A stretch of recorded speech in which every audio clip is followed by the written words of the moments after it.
ഈ വർഷത്തെ SSLC physics public പരീക്ഷയിൽ ഇൻകാൻഡിസൻ ലാമ്പ്, ഡിസ്ചാർജ് ലാമ്പ് അല്ലെങ്കിൽ LED ലാമ്പിൽ നിന്ന് എന്തായാലും ഒരു ചോദ്യം ഉറപ്പായിരിക്കും.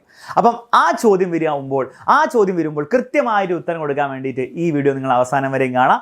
മക്കളെ, ഒരു കാരണവശാലും നിങ്ങൾ ഈ വീഡിയോ സ്കിപ്പ് ചെയ്തരുത്. ഓക്കെ, വളരെ ഇമ്പോർട്ടൻറ്റ് വീഡിയോ ആണ്. Okay, ready. അപ്പം എന്തൊക്കെ ചോദ്യങ്ങളായിരിക്കും സാർ ഈ ഭാഗത്ത് നിന്ന് വരാം?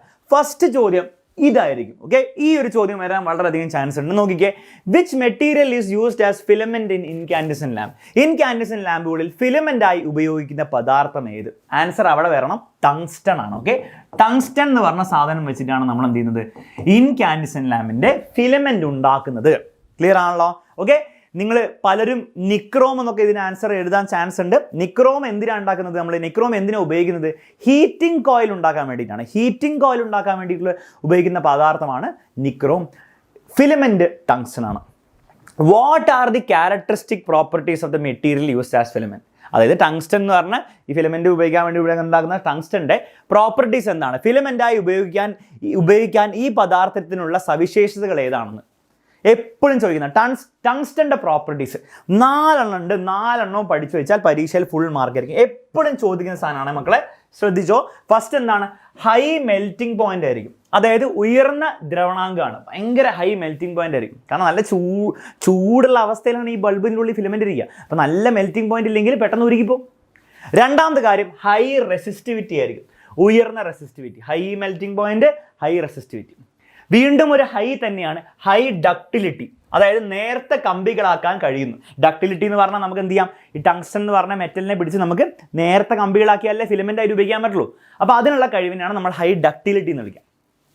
ഇനി ലാസ്റ്റ് കഴിവാണ്, ഈ കഴിവൊക്കെ ആർക്കും ഉണ്ട്? നിക്രോമിനുണ്ട്. ഓക്കെ, നിക്രോം എന്ന് പറഞ്ഞാൽ ഹീറ്റിംഗ് കോയിലായിട്ട്, ചൂട് കോയിലായിട്ട് ഉപയോഗിക്കാൻ പറ്റുന്ന നിക്രോമിന് എന്തുണ്ട്? ഈ 3 കഴിവുകളുണ്ട്. അപ്പോൾ ടെക്സ്റ്റ് ബുക്കിൽ പറഞ്ഞിരിക്കുന്ന ഈ 2 കഴിവുകൾ മാത്രം കേട്ടോ. ഈ 2 കഴിവുകൾ നിക്രോമിന് ഓൾറെഡി ഉണ്ട്. ഈ ടങ്സ്റ്റനെ മാറ്റി നിർത്തുന്ന കാര്യം, പ്രോപ്പർട്ടി, അവസാനത്തെ പ്രോപ്പർട്ടിയാണ് ability to emit white light in white hot condition. ചുട്ടുപഴുത്ത് ധവളപ്രകാശം പുറത്ത് വിടാനുള്ള കഴിവ്. അതായത് ഇതിലൂടെ നിങ്ങൾ കറണ്ട് പാസ് ചെയ്യുമ്പോൾ അവൻ പുറത്തേക്ക് എന്ത് ചെയ്യും? വൈറ്റ് ലൈറ്റ് എമിറ്റ് ചെയ്യും. അതുകൊണ്ടാണല്ലോ അവനെ നമ്മൾ ബൾബായിട്ട് ഉപയോഗിക്കുന്നത്. ഓക്കെ, നിക്രോമിന് ആ കഴിവില്ല. നിക്രോമിനെ നിങ്ങൾ കറണ്ട് പാസ് ചെയ്താൽ അവൻ എന്ത് ചെയ്യുന്നില്ല? അവൻ ചെറിയൊരു റെഡ് ലൈറ്റ് വിടും. അതുകൊണ്ട് നിങ്ങൾക്ക് റൂം കത്തിക്കാനൊന്നും പറ്റില്ല, റൂം മൊത്തം ലൈറ്റ് അയപ്പിക്കാൻ സാധിക്കില്ല. ഓക്കെ, അപ്പോൾ ഈ 4ാമത്തെ പ്രോപ്പർട്ടി പരീക്ഷയിൽ എന്തായാലും വന്നിരിക്കണം. അപ്പോൾ ഈ 4 പ്രോപ്പർട്ടീസ് ടങ്സ്റ്റന്റെ പഠിച്ചു വെക്കുക, പരീക്ഷയിൽ എന്തായാലും ചോദിക്കും. അടുത്ത ചോദിക്കാൻ പോകുന്നത് വൈ ദീസ് ലാംപ്സ്, അതായത് incandescent lamp, why these lamps are filled with nitrogen? ഇത്തരം ലാമ്പുകളിൽ നൈട്രജൻ നിറയ്ക്കുന്നതിനാണ്. അപ്പോൾ നമ്മൾ ഇൻകാൻഡിസൻ ലാമ്പിൽ നൈട്രജൻ മാത്രമല്ല, നൈട്രജനോ അല്ലെങ്കിൽ നമ്മൾ എന്ത് ചെയ്യും? എന്തെങ്കിലും ഇനേർട്ട് ഗ്യാസ്, അലസവാതകം, ഇനേർട്ട് ഗ്യാസ് നിങ്ങൾ കെമിസ്ട്രിയിൽ പഠിച്ചിട്ടുണ്ട്, അത് വെച്ചിട്ട് എന്ത് ചെയ്യും? നമ്മൾ നിറയ്ക്കാറുണ്ട്. എന്തിനാണ് ഈ നിറയ്ക്കുന്നതിൻ്റെ കാരണം പരീക്ഷ ചോദിച്ചു കഴിഞ്ഞാൽ നിങ്ങൾ ഇത് എഴുതി വെക്കണം. ഓക്കെ, അപ്പോൾ ഞാൻ സംഭവം പറഞ്ഞുതരാം. എന്നിട്ട് എഴുതി വെക്കേണ്ട കാര്യം നിങ്ങൾ വായിച്ച് പഠിച്ചാൽ മതി. ഇംഗ്ലീഷ് മീഡിയത്തിലും മലയാളം മീഡിയത്തിലും ഞാൻ കൊടുത്തിട്ടുണ്ട്. അപ്പോൾ ഇംഗ്ലീഷ് മീഡിയത്തിലും എഴുതി വെച്ചിട്ടുണ്ട്, മലയാളം മീഡിയത്തിലും എഴുതി വെച്ചിട്ടുണ്ട്. ജസ്റ്റ് സ്ക്രീൻഷോട്ട് എടുത്തു കഴിഞ്ഞാൽ നിങ്ങൾക്ക് വായിക്കാവുന്നുള്ളൂ. സംഭവം ഞാൻ പറഞ്ഞുതരാം, ഇത്രയേ ഉള്ളൂ സംഭവം. പ്രശ്നം എന്താണെന്ന് വെച്ചാൽ നിങ്ങൾ ഇതിൻ്റെ ഉള്ളിൽ ഒന്നും ഫില്ല് ചെയ്തില്ല, നൈട്രജനോ വേറെ ഗ്യാസ് ഒന്നും ഫില്ല് ചെയ്തില്ലേ. പ്രശ്നം എന്താണെന്ന് വെച്ചാൽ നിങ്ങൾ ഈ ബൾബിലൂടെ എന്താണ്? കറണ്ട് പാസ് ചെയ്യണം. അപ്പോൾ ഇതാണ് ഫിലമെന്റ്. ആ ഫിലമെന്റിലുള്ള കറണ്ട് പോകും. കറണ്ട് പോകുമ്പോൾ ചെറിയ പ്രശ്നമുണ്ട്. എന്താണ്? ലൈറ്റ് പുറത്ത് വരും, അതിനോടൊപ്പം എന്താണ്? ഹീറ്റ്, ചൂട് പുറത്ത് വരും. ഓക്കെ, അപ്പോൾ ഈ ടങ്സ്റ്റൺ എന്ന് പറഞ്ഞ ഫിലമെന്റ് എന്താണ്? കറണ്ട് പാസ് ചെയ്യുമ്പോൾ ഈ വൈദ്യുതിയുടെ ഹീറ്റിംഗ് എഫക്റ്റ് മൂലം, വൈദ്യുതിയുടെ താപഫലം മൂലം അതെന്താണ്? ചൂടാവാൻ തുടങ്ങും. ഓക്കെ, പോയി തൊട്ടാൽ എന്ന കൈ പൊള്ളും.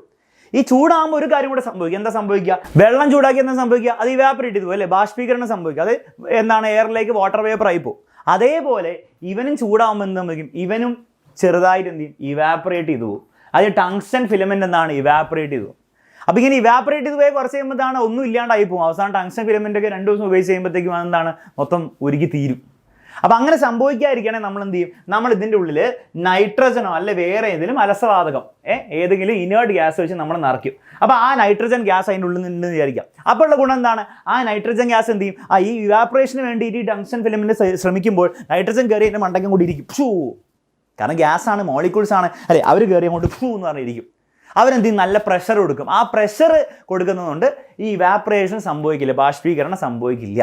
അപ്പോൾ ആ ബാഷ്പീകരണം തടയാൻ വേണ്ടിയിട്ടും പ്രഷർ മെയിൻറ്റെയിൻ ചെയ്യാൻ വേണ്ടിയിട്ടും ഈ നൈട്രജൻ പോലെയുള്ള ഗ്യാസസ് സഹായിക്കും. മാത്രമല്ല നൈട്രജനും അതുപോലെ ഇനേർട്ട് ഗ്യാസിൻ്റെയും പ്രത്യേകത, അലസവാതകത്തിൻ്റെ പ്രത്യേകത എന്ന് വെച്ചാൽ അവരെന്ത് ചെയ്യില്ല? അവർ ഇനേർട്ടാണ്. അലസവാതകം എന്ന് പറഞ്ഞാൽ അവർ അലസന്മാരാണ്, അവർ റിയാക്ട് ചെയ്യില്ല. അവർ ഈ ടങ്സ്റ്റനുമായിട്ട് റിയാക്ട് ചെയ്ത് ടങ്സ്റ്റനെ ഓക്സിഡൈസ് ചെയ്യില്ല എന്നും കൂടി എഴുതി വെക്കാം. ഓക്കെ, അപ്പോൾ ഈ പോയിന്റ്സ് ഒക്കെ ഇവിടെ കൃത്യമായിട്ട് കൊടുത്തിട്ടുണ്ട്. ഇത് റിയാക്ട് ചെയ്യുന്നില്ല എന്ന പോയിന്റ്സും മെയിൻറ്റെയിൻസ് പ്രഷർ കൊടുത്തിട്ടുണ്ട്. നിങ്ങൾ പരീക്ഷയിൽ എഴുതുമ്പോൾ ഇതുപോലെ എഴുതി വെക്കാം, മലയാളത്തിൽ ഇതുപോലെ എഴുതി വെക്കുക. ഇത് പരീക്ഷയിൽ എന്തായാലും ചോദിക്കാമെന്ന ചോദ്യമാണ്, ഒരു കാരണവശാലും നിങ്ങൾ അവോയ്ഡ് ചെയ്യരുത്. അപ്പോൾ ഈ 3 ചോദ്യങ്ങളിൽ ഇങ്ങനെ തന്നെയോ അല്ലെങ്കിൽ ഓരോരോ ചോദ്യങ്ങളായിട്ടും പരീക്ഷ ചോദിക്കാം. ഓക്കെ, ചോദിക്കുമ്പോൾ 4 or 5 മാർക്കിനൊക്കെ പരീക്ഷ ചോദിക്കാം, ഒരു കാരണവശാലും വിട്ടു കൊടുക്കരുത്. ഓക്കെ, നെക്സ്റ്റ് പരീക്ഷ ചോദിക്കാൻ പോകുന്ന ഐറ്റമാണ് ഇത്. Which among the following is not a discharge lamp? ചുവടെ കൊടുത്തിരിക്കുന്നതിൽ ഡിസ്ചാർജ് ലാമ്പ് അല്ലാത്തത് ഇത്. മക്കളെ, ഡിസ്ചാർജ് ലാമ്പ് എന്ന് പറഞ്ഞാൽ ആരൊക്കെയാണ്? ഡിസ്ചാർജ് ലാമ്പിൻ്റെ 4 എക്സാമ്പിളാണ് പരീക്ഷയ്ക്ക് നിങ്ങൾക്ക് പഠിക്കാനുള്ളത്, ടെക്സ്റ്റ് ബുക്കിലുള്ളത്. ഒന്ന് സോഡിയം വേപ്പർ ലാമ്പ് ഡിസ്ചാർജ് ലാമ്പാണ്, ആർക്ക് ലാമ്പ് ഡിസ്ചാർജ് ലാമ്പാണ്. താഴെ കാണുന്നുണ്ടാവില്ല, ഇത് ഫ്ലൂറസൻ ലാമ്പാണ്. ഫ്ലൂറസൻ ലാമ്പ് എന്ന് പറഞ്ഞാൽ നമ്മുടെ വീട്ടിലുള്ള മറ്റേ വലിയ ട്യൂബില്ല, അതാണ് ഫ്ലൂറസൻ ലാമ്പ് അല്ലെ, വലിയ ട്യൂബ്. അതുപോലെ കുഞ്ഞ് ഫ്ലൂറസൻ ലാമ്പ് ഉണ്ട്, അതിനെ കോമ്പാക്ട് ഫ്ലൂറസൻ ലാമ്പ് അഥവാ CFL എന്ന് വിളിക്കും. ഓക്കെ, എന്ത് വിളിക്കും? CFL എന്ന് വിളിക്കും. അപ്പോൾ ഫ്ലൂറസൻ ലാമ്പ് പോലെ തന്നെ കോമ്പാക്ട് എന്ന് പറഞ്ഞാൽ കുറച്ചുകൂടി ചെറിയ ഫ്ലൂറസൻ ലാമ്പിനെയാണ് നമ്മൾ CFL എന്ന് വിളിക്കുക. CFL ഈ ഇതൊക്കെ സെയിം ആണ്. ഇതൊക്കെ ആരൊക്കെയാണ്? ഇവരൊക്കെ ആരാണ്? ഡിസ്ചാർജ് ലാമ്പുകളുടെ 4 എക്സാമ്പിൾസ് ആണ്. അപ്പോൾ പഠിച്ചു വെച്ചോ, sodium vapour lamp, arc lamp, fluorescent lamp, compact fluorescent lamp, CFL. Okay, ഇനി ഇവർ ചോദിക്കുന്ന ഡിസ്ചാർജ് ലാമ്പ് അല്ലാത്തത്, സോഡിയം വേപ്പർ ലാമ്പ് ഡിസ്ചാർജ് ലാമ്പാണ്, ആർക്ക് ലാമ്പ് ഡിസ്ചാർജ് ലാമ്പാണ്, ഫ്ലൂറസൻ ലാമ്പ് ഡിസ്ചാർജ് ലാമ്പാണ്, CFL ഉണ്ടായിരുന്ന അതും ഡിസ്ചാർജ് ലാമ്പാണ്. LED മാത്രം എന്തല്ല? ഡിസ്ചാർജ് ലാമ്പ് അല്ല. LED വേറൊരു തന്നെ ഒരാളാണ്. അതേപോലെ ഇവിടെ ഇൻകാൻഡിസൻ ലാമ്പ് വന്നാൽ ഇൻകാൻഡിസൻ ലാമ്പ് ഡിസ്ചാർജ് ലാമ്പ് അല്ല. ക്ലിയർ ആണല്ലോ? നെക്സ്റ്റ് ചോദ്യം, explain the working of discharge lamp. എല്ലാ വർഷവും ചോദിക്കുന്ന ഒരു ചോദ്യമാണ്, ഡിസ്ചാർജ് ലാമ്പ് എങ്ങനെയാണ് പ്രവൃത്തി, അതിൻ്റെ പ്രവൃത്തി എന്താണ്? അത് നമുക്ക് ഞാൻ മനസ്സിലാക്കി തരാം. തീർച്ചയായിട്ടും എഴുതാൻ വേണ്ടിയുള്ള കാര്യം പോയിന്റ്സ് ഇവിടെ കൊടുത്തിട്ടുണ്ട്, വളരെ സിമ്പിളാണ്. നിങ്ങൾക്ക് ഇത് മനസ്സിലാക്കി കഴിഞ്ഞാൽ സിമ്പിളായിട്ട് ചെയ്യാവുന്നുള്ളൂ. അപ്പോൾ ആദ്യം നമുക്ക് പെട്ടെന്ന് എന്ത് ചെയ്യാൻ മനസ്സിലാക്കാൻ, ഒട്ടും സമയം വേസ്റ്റ് ചെയ്യാണ്ട്. ഓക്കെ, ഇത്രയുള്ള സംഭവം. ഈ ഡിസ്ചാർജ് ലാമ്പിൽ എന്തില്ല? അത് പരീക്ഷ ചോദിക്കാമെന്ന് ചോദ്യമാണ്. ഡിസ്ചാർജ് ലാമ്പിന് ഇൻകാൻഡസൻ ലാമ്പ് പോലെ ഫിലമെന്റ് ഇല്ല, ടങ്സ്റ്റൺ എന്നല്ല ഒരു ഫിലമെന്റും ഇല്ല. ഉള്ളത് എന്താണ്? 2 ഇലക്ട്രോഡ്സ് ആണ്. ഇവിടെ ഒരു ഇലക്ട്രോഡ്, ഇവിടെ ഒരു ഇലക്ട്രോഡ്. പിന്നെ ഒരു ഗ്ലാസിൻ്റെ ട്യൂബ് ആയിരിക്കും ഉണ്ടാവുക. നിങ്ങൾ CFL കണ്ടില്ലേ ഗ്ലാസിൻ്റെ ട്യൂബ്? അതുപോലെ ഗ്ലാസ് ട്യൂബ് ഉണ്ടാവും. ആ ഗ്ലാസിൻ്റെ ട്യൂബിൽ എന്തെങ്കിലും ഒരു ഗ്യാസ് വെച്ച് നിറച്ചിട്ടുണ്ടാവും. അപ്പോൾ ഗ്യാസിൻ്റെ കുറേ മോളിക്യൂൾസ് ഉണ്ടാവും. എന്താ സംഭവിക്കുകയെന്ന് വെച്ചാൽ നമ്മൾ എന്ത് ചെയ്യും? നമ്മൾ ഹൈ വോൾട്ടേജ് ബാറ്ററിയിലേക്ക് കണക്ട് ചെയ്യുമ്പോൾ, നല്ല വോൾട്ടേജ് ഈ ഇലക്ട്രോഡ്സിന് കൊടുക്കുമ്പോൾ എന്താ സംഭവിക്കുക എന്ന് വെച്ചാൽ, ഈ ഇലക്ട്രോഡ്സിന് ഹൈ വോൾട്ടേജ് ആണുള്ളത്. അപ്പോൾ ആ ഇലക്ട്രോഡ്സിൽ നിന്ന് എനർജി, ഊർജ്ജം കൈവരിച്ച് നമ്മുടെ ഈ മോളിക്യൂൾസ്, ഈ തന്മാത്രകൾ അല്ലെ ആറ്റംസ്, ആരങ്ങനെ ആറ്റംസ് എന്ന് വിളിക്കുക അല്ലേ, ഈ ആറ്റംസ് അല്ലെ മോളിക്യൂൾസ് എന്ത് ചെയ്യും? അവർ ഹയർ എനർജി സ്റ്റേറ്റിലേക്ക് കടക്കും. അവർക്ക് എനർജി കൈവരിച്ച് അവരെന്ത് ചെയ്യും? ഹയർ എനർജി സ്റ്റേറ്റിലേക്ക് പോകും. ഇത്രയും മനസ്സിലായി? ഓക്കെ, എനർജി കിട്ടിയതുകൊണ്ട് ഹയർ എനർജി, ഊർജ്ജ നില ഒന്ന് കൂടും, അവർക്ക് എനർജി കൂടുതൽ കിട്ടും. എന്നിട്ട് പക്ഷെ പ്രശ്നം എന്താ വെച്ചാൽ, ഈ ഹയർ എനർജി സ്റ്റേറ്റിൽ അവർക്ക് എന്താണ് കുറേ നാൾ അല്ലെങ്കിൽ കുറേ നേരം നിൽക്കാൻ സാധിക്കില്ല. അവരുടെ വീട്ടിലേക്ക് തിരിച്ചു വരാനാണ് എപ്പോഴും ആഗ്രഹിക്കുന്നത്. അപ്പോൾ എനർജി കിട്ടി, കുറച്ച് നേരത്തേക്ക് നല്ല രസമാണ്, ഡാൻസ് ഒക്കെ കളിച്ച്. പക്ഷെ അപ്പോഴത്തേക്ക് എന്താണ്? മടുത്തു, എനിക്കിനി വീട്ടിൽ പോകണം, അമ്മയെ കാണണം. അതുപോലെ എന്താണ്? ഈ മോളിക്യൂൾസ് അവരുടെ ഒറിജിനൽ എനർജി സ്റ്റേറ്റിലേക്ക് വരാനാണ് അവർ ആഗ്രഹിക്കുന്നത്. എന്തിന്? സ്റ്റെബിലിറ്റിക്ക് വേണ്ടിയിട്ട്. കാരണം ഡാൻസ് കളിക്കുമ്പോൾ എന്നാൽ കുറച്ച് രസമാണെങ്കിൽ ഒരു സ്റ്റെബിലിറ്റി ഫീൽ ചെയ്യുന്നില്ല. വീട്ടിൽ പോയിട്ട് ഭക്ഷണം കഴിച്ച് ചോറും കഞ്ഞിയും കഴിക്കുമ്പോൾ എന്തെങ്കിലും ചോറും പയറും കഴിക്കുമ്പോൾ എന്തെങ്കിലും ഒരു സുഖം കിട്ടുന്നുള്ളൂ. അതുകൊണ്ട് എന്ത് ചെയ്യും? അവർ തിരിച്ച് അവരുടെ ഒറിജിനൽ എനർജി സ്റ്റേറ്റിലേക്ക് വരും. ആദ്യം ഉണ്ടായിരുന്ന എനർജിയിലേക്ക് തന്നെ തിരിച്ചു വരും. പക്ഷെ തിരിച്ചു വരുന്ന സമയത്ത് ഈ കിട്ടിയ എത്രയോ എനർജി കിട്ടിയതുകൊണ്ടാവും ഒരു മുകളിലേക്ക് പോയത്. അപ്പം തിരിച്ചു വരുന്ന സമയത്ത് ആ കിട്ടിയ എനർജി എന്ത് ചെയ്യണം? അവർക്ക് പുറന്തള്ളണം, എന്നിട്ടേ താഴേക്ക് വരാൻ പറ്റുള്ളൂ. ഓക്കെ, മനസ്സിലാവുന്നുണ്ടോ? അപ്പോൾ ആ തിരിച്ചു വരുന്ന സമയത്ത് ആ കിട്ടിയ എനർജി എന്ത് ചെയ്യും? അവർ പുറന്തള്ളും. എന്തിൻ്റെ രൂപത്തിലാണ് അവർ പുറന്തള്ളുക? ലൈറ്റിൻ്റെ രൂപത്തിലാണ് പുറന്തള്ളുക. അപ്പോൾ ലൈറ്റായിട്ട് അവരെന്ത് ചെയ്യും? പുറന്തള്ളും. ആ ലൈറ്റാണ് നിങ്ങൾ CFL നോക്കുമ്പോൾ കാണുന്നത്. നിങ്ങൾ ഓരോ പ്രാവശ്യം CFLൻ്റെ ലൈറ്റ് ഇങ്ങനെ നോക്കുമ്പോൾ, നിങ്ങളെ സ്വിച്ച് ഓൺ ആക്കി നോക്കുമ്പോൾ നിങ്ങൾ മനസ്സിലാക്കണം, അവിടെ എന്താ സംഭവിക്കുന്നത്? ഓരോ ആറ്റവും എന്താണ്? അവരുടെ വീട്ടിലേക്ക് തിരിച്ചു വരികയാണ്. ആ തിരിച്ചു വരുന്ന സമയത്താണ് നിങ്ങളുടെ കണ്ണിലേക്ക് ലൈറ്റ് അടിക്കുന്നത് എന്നുള്ള ഒരു ഫീൽ നിങ്ങളുടെ മനസ്സിലുണ്ടായാൽ പരീക്ഷയിൽ ഇത് വരുമ്പോൾ നിങ്ങൾക്ക് ഉത്തരം കൊടുക്കാൻ പറ്റും. ഓക്കെ, അപ്പോൾ വർക്കിംഗ് മനസ്സിലായല്ലോ. ഇനി അതെങ്ങനെ എഴുതണമെന്ന് ഇവിടെ കൊടുത്തിട്ടുണ്ട്. സെയിം കാര്യം തന്നെയാണ്. When high voltage supplied electrode, gas molecules get excited, energy അവർക്ക് കിട്ടും. The excited molecules come back to their original state to attain stability.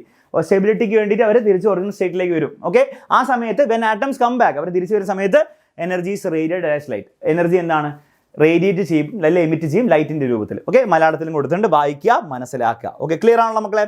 അപ്പോൾ ചോദ്യങ്ങൾ കഴിഞ്ഞില്ല, ഇനി 2 ചോദ്യങ്ങളൂടെ പരീക്ഷയിൽ ചോദിക്കാൻ ചാൻസ് ഉണ്ട്. അപ്പോൾ ഞാൻ പറഞ്ഞ പോലെ ഈ ചോദ്യങ്ങളൊക്കെ തലയിൽ ഓർമ്മ ഉണ്ടാവണം. ഇൻകാൻഡസൻ ലാമ്പിൻ്റെ ചോദ്യങ്ങൾ, പ്രോപ്പർട്ടീസ് ഒക്കെ ഓർമ്മ ഉണ്ടല്ലോ? ശരി. Next, right an advantage of discharge lamp over incandescent lamp. Discharge ലാമ്പിൻ്റെ ഒരു അഡ്വാൻറ്റേജ് പറ ഓവർ ഇൻകാൻഡസൻ ലാമ്പ്. എന്തൊക്കെയാണ് അഡ്വാൻറ്റേജ്? ഫസ്റ്റ് അഡ്വാൻറ്റേജ് പഠിച്ചോ, no loss of energy in the form of heat because there is no filament. ഈ filament, incandescent ലാമ്പിൻ്റെ പ്രശ്നം എന്താണ്? ഈ ഫിലമെന്റ് ഉണ്ട്. ഫിലമെന്റുള്ള പ്രശ്നം എന്താണെന്ന് വെച്ചാൽ അത് ഹീറ്റ് ആവും. ഓക്കെ, കറണ്ട് പാസ് ചെയ്യുമ്പോൾ ഹീറ്റ് ആവും. അപ്പോൾ ഹീറ്റ് ആയി കഴിഞ്ഞാൽ എനർജി കുറേ വേസ്റ്റ് ആയി പോകും. ശരിക്കും ലൈറ്റ് മാത്രം ഉണ്ടാക്കിയാൽ മതിയായിരുന്നു. പക്ഷേ എന്താ പ്രശ്നം വെച്ചാൽ ഈ ഫിലമെൻ്റ് എന്ത് ചെയ്യും, കുറച്ച് ലൈറ്റ് ഉണ്ടാക്കും, നല്ല കാര്യം നമുക്ക് കിട്ടും, കുറച്ച് ഹീറ്റായിട്ട് വെറുതെ താപമായിട്ട് വേസ്റ്റ് ആയി പോകും. അപ്പോൾ അത് വേസ്റ്റ് എവിടെ ഉണ്ടാവില്ല, ഡിസ്ചാർജ് ലാമ്പ് ഉണ്ടാവില്ല. കാരണം ഡിസ്ചാർജ് ലാമ്പിൽ ഫിലമെൻ്റ് ഇല്ല, ഗ്യാസ് മോളിക്യൂൾസ് മാത്രമേ ഉള്ളൂ. ഫിലമെൻ്റ് ഇല്ലാത്തതുകൊണ്ട് നോ ലോസ് ഓഫ് എനർജി അല്ലേ, ഫിലമെൻ്റ് ഇല്ലാത്തതിനാൽ താപരൂപത്തിലുള്ള ഊർജ്ജ നഷ്ടം ഉണ്ടാവില്ല. നെക്സ്റ്റ്, ഡിസ്ചാർജ് ലാമ്പ് വർക്ക് ചെയ്യാൻ കുറച്ച് പവർ മതി. It requires very small quantity of power. ഊർജ്ജക്ഷമത വളരെ കൂടുതലാണെന്ന് എഴുതി വെക്കുക. ഓക്കെ, അല്ലെ എനർജി എഫിഷ്യൻസി ഈസ് ഹൈ എന്ന് എഴുതി വെക്കുക. എനർജി, അതാണ് കുറച്ചുകൂടി കറക്റ്റ്, എനർജി എഫിഷ്യൻസി ഹൈ ആയിരിക്കും. അങ്ങനെ എഴുതി വെച്ചാലും കുഴപ്പമില്ല. ഇനി 3 പോയിന്റ്സ് ആയിട്ട് എഴുതി വെച്ചോ, കുഴപ്പമൊന്നുമില്ല. ഓക്കെ, ഇത് ആൻഡ് ഇതെന്ന് എഴുതി വെച്ചോ. ക്ലിയർ ആണല്ലോ? ഇനി പരീക്ഷയിൽ ചോദിക്കാൻ പോകുന്നത് next, write in advantage of LED lamp over incandescent lamp. അപ്പോൾ LED ലാമ്പിൻ്റെ വർക്കിംഗും പഠിക്കാനില്ല നമുക്ക്, ഇൻകാൻഡസൻ ലാമ്പിൻ്റെ വർക്കിംഗ് പഠിക്കാനില്ല, ഡിസ്ചാർജ് ലാമ്പിൻ്റെ വർക്കിംഗ് പഠിക്കാനുണ്ട്. ഓക്കെ, പക്ഷേ LED ലാമ്പിൻ്റെ എപ്പോഴും ചോദിക്കുന്ന ഒരു ചോദ്യമാണ് write and advantage of LED lamp over incandescent lamp അല്ലെ ഓവർ ഡിസ്ചാർജ് ലാമ്പ് എന്നാണ്.